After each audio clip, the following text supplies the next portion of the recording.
Piles की कितनी types हैं? लेकिन ये आम फहम में तो पाइल्स की 2 किस्में हैं। जो सबसे ज़्यादा खतरनाक है वो है जिसमें हेमरेज होता है, ब्लीडिंग होती है। ब्लीडिंग। दर्द और खिंचाव की वजह से वो सीधे खड़े नहीं हो पाते थे। ठीक।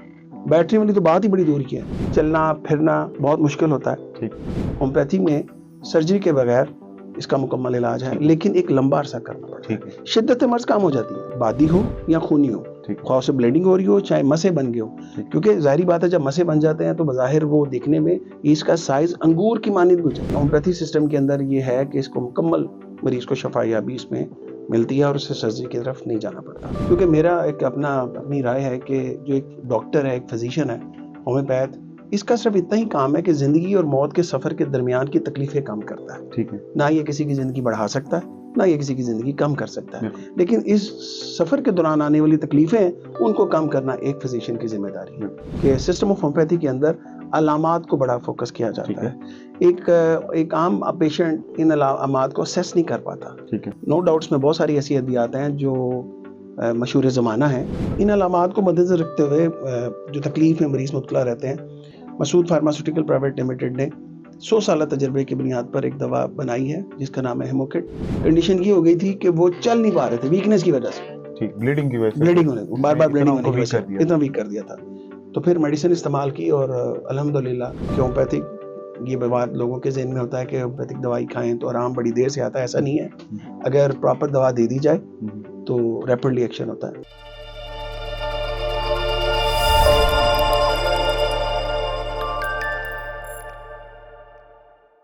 अस्सलाम वालेकुम नाज़रीन, उम्मीद करता हूँ आप सब खैरियत से होंगे। मैं हूँ आपका होस्ट डॉक्टर मेहरबान खान और आप देख रहे हैं डॉक्टर मसूद होम्योपैथिक फार्मास्यूटिकल का यूट्यूब चैनल। जैसा कि हम जानते हैं कि हमारी बॉडी अक्सर बीमारियों का शिकार रहती है और ये बीमारियां ज़्यादातर हमारी लापरवाही के नतीजे में होती हैं।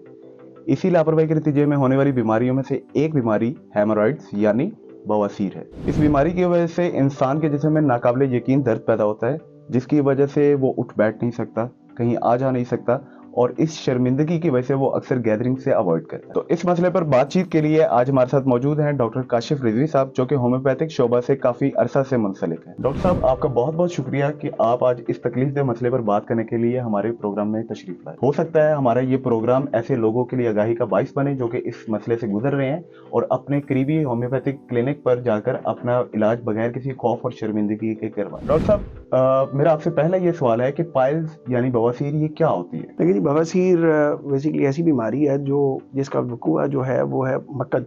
मक्कद की सोजिश, मक्कद की जलन और मक्कद के दर्द को बवासीर कहते हैं। और बवासीर में बेसिकली आपकी जो मक्कद की जो नसें हैं वो फूल जाती हैं, मसों की शक्ल इख्तियार कर जाती हैं, जिसकी वजह से बैठना उठना बाइस तकलीफ होता है। ठीक है।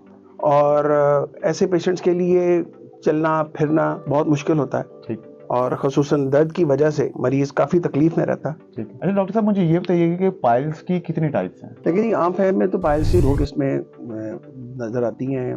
उसमें एक है खूनी बवासीर और दूसरी है बादी। यानी बादी से मुराद ऐसे है कि जिसमें मक्कद में सिर्फ सोजिश है, जलन है, दर्द का एहसास होता है, पखाना करते वक्त तकलीफ है, बोझ पड़ता है और इस बोझ की वजह से तो अक्सर पेशेंट्स ये कंप्लेन करते हैं कि उनसे बैठा नहीं जाता। ठीक। चलना फिरना मुश्किल हो जाता है, तो ये ज़्यादा तकलीफ दे होती है, इतना दर्द और खिंचाव महसूस करते हैं। और जो खूनी बवासीर है, जैसे खूनी से नाम से मौसूफ है कि खूनी में तो खून का बहाव ज़्यादा होता है। खाना करने से पहले, खाना करने के बाद और बाद में पखाने के साथ भी मरीज़ को खून आता है। उसमें दर्द कम है क्योंकि यहाँ पे जैसे ब्लड जब हेमरेज होता है, ब्लड निकलता है तो जो तनाव बना होता है रेक्टम पे, एनस पे, वो कम हो जाता है। ठीक है। जिसकी वजह से मरीज को उतनी दर्द, उतनी शिद्दत, उतनी बेचैनी नहीं होती जितनी बादी पे जो बवासीर है उस पेशेंट को होती है। इसके अंदर जो सर्जिकल पॉइंट ऑफ व्यू से इसकी 4 किस्में आती हैं। ठीक है। एक इंटरनल हेमोराइड है, राइट, एक एक्सटर्नल हेमोराइड है, एक प्रोलैप्स हेमोराइड है और जो चौथी है वो थ्रोम्बोसिस हेमोराइड है। ठीक हो गया। अच्छा, ये आपने काफ़ी किस्मों की जो है ना वो हमें बवासीर के बारे में बताया। काइंडली ये बताइए कि इसमें सबसे ज़्यादा खतरनाक कौन सी वाली होती है? जो सबसे ज़्यादा खतरनाक है वो है जिसमें हेमरेज होता है, ब्लीडिंग होती है। ब्लीडिंग वो ज़्यादा खतरनाक है क्योंकि पेशेंट को पता नहीं चलता, ब्लड बहता रहता है और वीकनेस का लेवल भी बढ़ता रहता है। राइट। और एनीमिक होने की वजह से पेशेंट क्रिटिकल भी हो सकता है, उससे हॉस्पिटलाइज भी होना पड़ जाता है। और कुछ पेशेंट्स ऐसे होते हैं जहाँ पे ब्लड उनका थिन होता है तो उनका क्लॉटिंग टाइम कम होता है, ठीक है, और उन्हें नहीं इस चीज़ का एहसास होता और वो ब्लीडिंग होती रहती है और कुछ लोग शर्म की वजह से माशरे में क्या किसी को बताऊंगा मैं, बच्चे हैं या जवान हैं या बूढ़े हैं। ये बीमारी ऐसी है कि मरीज जब डॉक्टर के पास पहुंचता है तो अपना काफ़ी नुकसान कर चुका होता है। तो उसमें ये होता है कि मैं आपके प्रोग्राम के तवज्जुह से मैं नाज़रीन से भी कहना चाहूँगा कि अगर आपको ये कोई प्रॉब्लम, ऐसी अलामात जो हमने जिक्र किए हैं, अगर महसूस करें तो करीबी डॉक्टर के पास जाएं। और इसमें शर्मिंदगी वाली कोई बात नहीं, तकलीफ है। डॉक्टर साहब बताइएगा कि पाइल्स की आम वजूहात क्या क्या है? जी हाँ मेहरबान साहब, इसमें यह है कि मरीज़ों को बिल्कुल इल्म होना चाहिए कि उनको जो बीमारी है उसकी असल वजह क्या है। क्योंकि हम जिस माशरे में रहते हैं, हम लोग अपनी रोज़मर्रा की जिम्मेदारियों में भी इतना मसरूफ़ रहते हैं कि हम अपनी बीमारी की तरफ तवज्जो नहीं दे पाते। ठीक है। और इस बीमारी में भी ऐसा होता है कि जब शिद्दत इख्तियार कर जाता है तो फिर जाके हम सोचते हैं कि हाँ इसका कोई इलाज लेना चाहिए, इसकी कोई दवाई करनी चाहिए। इसमें सबसे जो बड़ी वजह इसकी है कब्ज़ रहना। ठीक है। कब्ज़ की वजह से, और वो मरीज जिनको बहुत ज़्यादा डायरिया रहता है फ्रीक्वेंटली, ठीक है, ये 2 लोग ऐसे हैं जो इस बीमारी में जल्द मुब्तला हो जाते हैं। ठीक है। और इसमें एक बहुत ज़्यादा जो अहम वजह है वो हमारे खुराक से वाबस्ता है कि हम लोग मुरगन अशिया, बहुत ज़्यादा तेज़ मिर्च मसाले, इनकी ऐसी अशिया का इस्तेमाल, और पानी का कम पीना। ठीक है। पानी कम पीने की वजह से भी हम इस बीमारी में मुब्तला होते हैं। बीफ मीट वगैरह? जी हाँ, बड़ा गोश्त कोई भी हो, बड़े गोश्त के इसका ज़्यादा नुकसान है, बड़े गोश्त से परहेज करना चाहिए। ठीक है। लेकिन पानी का कम पीना, ठीक है, कब्ज़ का रहना। ठीक है। और आजकल जिस माशरे में हम लोग रह रहे हैं, हम लोग बहुत ज़्यादा डिप्रेशन और एंजाइटी की वजह से भी, क्योंकि जब हम डिप्रेशन और एंजाइटी में रहते हैं तो हमारा डाइजेस्टिव सिस्टम डिस्टर्ब होता है। ठीक है। जब हमारा डाइजेस्टिव सिस्टम डिस्टर्ब होता है तो लामहदूद असर वहीं आता है। ठीक है। क्योंकि खुराक हजम नहीं होती। जब खुराक हजम नहीं होगी तो हमारा जो फंक्शन इंटेस्टाइन का वो स्लगिश हो जाएगा। ठीक है। जब आंतों का फंक्शन स्लो हो जाएगा तो स्टूल कॉन्स्टिपेशन की तरफ चला जाएगा। डॉक्टर साहब मुझे ये बताइए कि हेमरेज की अलामात क्या होती हैं, यानी बवासीर की जो अलामात है हमारी ऑडियंस को जरा वो बताइएगा। जी हाँ बिल्कुल, अलामात का पता हो तो उसका तदारुक किया जा सकता है। और जो सिस्टम ऑफ होम्योपैथी है इसके अंदर तो बेस ही अलामात करती हैं। इनमें जो कॉमन सिम्टम्स हैं जो हमें पेशेंट से मिलते हैं क्लिनिकल एक्सपीरियंस पे, जो क्लिनिक स्टडीज़ हुई हैं, क्लिनिकल स्टडीज़ उनके अंदर ये अलामात पाई जाती हैं। उसमें यह है कि मकद में खारिश का एहसास होना। ठीक है। मकद में जलन का एहसास होना। मकद में तनाव महसूस करना, बोझ महसूस करना, मकद में दर्द का एहसास होना। ठीक है। और बाज़ ऐसे केसेस भी हैं, जैसे हमने एक टाइप ली जिसे हम खूनी बवासीर कहते हैं, उसके अंदर पेशेंट जब स्टूल पास करता है तो स्टूल पास करने से पहले ब्लीडिंग हो जाती है समटाइम बिल्कुल। और पेशेंट परेशान होता है कि यार मुझे ऐसा क्या हो गया, लेकिन ये इंडिकेशन है। जैसे मैंने आपको बताया था कि इसकी 4 इकसाम है। जो इंटरनल है उसमें हमें मसे वगैरह नजर नहीं आते। ठीक है।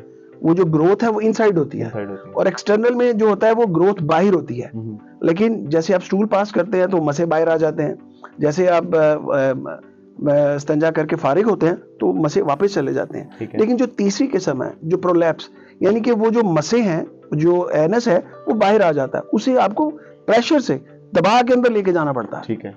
ये भी ऐसा भी मरीजों के साथ होता है। और जो थ्रोम्बोसिस है उसकी तो सिचुएशन हो रहा है। ठीक है। वो उसमें तो ब्लड का फ्लो है, क्लॉटिंग है।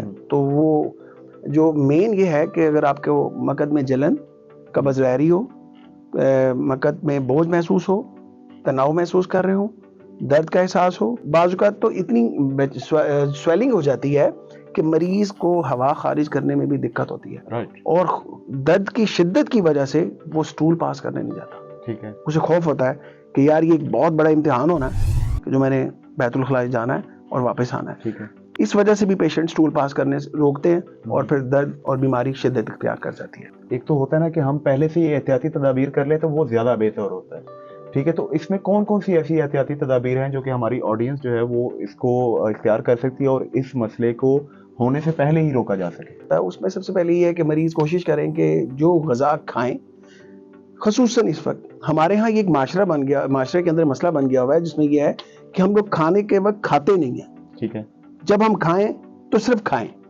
अगर मैं खा रहा हूँ, साथ काम कर रहा हूँ, खा रहा हूँ, टीवी देख रहा हूँ, खा रहा हूँ, पढ़ रहा हूँ, खा रहा हूँ, तो और काम कर रहा हूँ, तो फिर ये गलत है। क्योंकि सुन्नत भी है कि खाएं चबा के और आहिस्ता खाएं। हम लोग निगलते हैं, खाने को चबाया नहीं जाता।